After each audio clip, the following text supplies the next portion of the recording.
One of the popular questions I get asked all the time is, my vagina has an odour, is this normal? Absolutely. Vagina is not meant to be odourless. It's supposed to have an odour that is unique for you.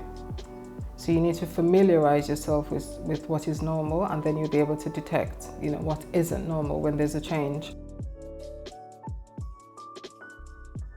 So vagina can have an odour just like we all have sweat glands, on our armpits, within the groin.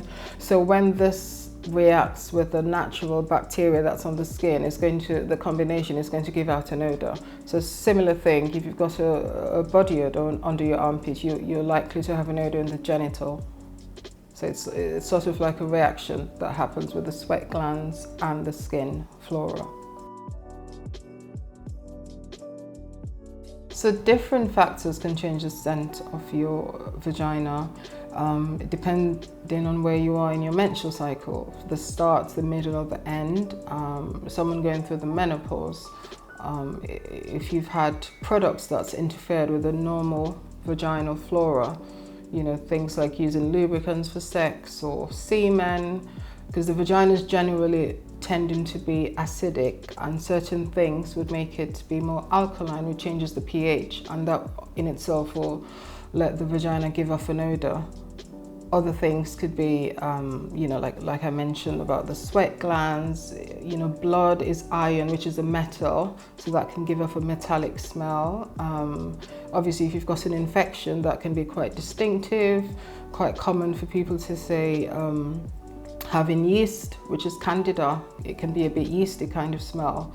Semen can change the pH of the vagina, so it can be, like an offensive odor, possibly. Other common causes for a change in the vagina smell could be friction during sex, because that in itself, if you're not lubricated naturally or you're using a lubricant, you might have little tears which will give off blood, and the blood, is an iron that will change the pH of the vagina. If someone's douching, using feminine wipes, vaginal sprays, and all those kind of things.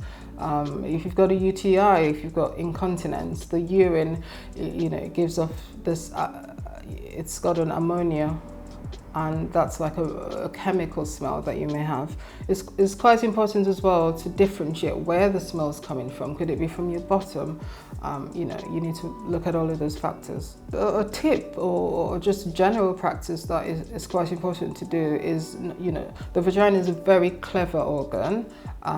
It's got good bacteria. They're like soldiers that are making sure everything stays in check. So when we interfere with that by using products, by douching, you're going to let there be depletion in the good bacteria, which is called lactobacilli. And when there isn't a good amount, then you're going to be having odor. So it's quite important to just wash the vagina with clean water, or you're using, recommended emollients to wash the vagina. Don't douche, change your pads, wear breathable cotton underwears, avoiding nylon, the good old G-string, tight clothing, all of those kind of things you shouldn't. You just always think of the vagina as an organ that needs to breathe. So you don't want to have the vagina in a space that's like a sauna kind of situation.